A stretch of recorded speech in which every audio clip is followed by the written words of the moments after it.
bezel, and it didn't tarnish. I've just discovered another possibility.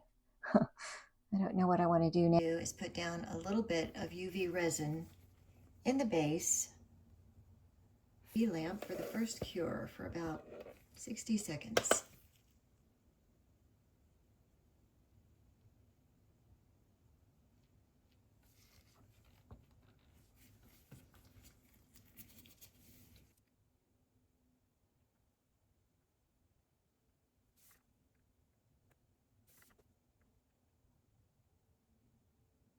Under the lamp for about 2 minutes this time.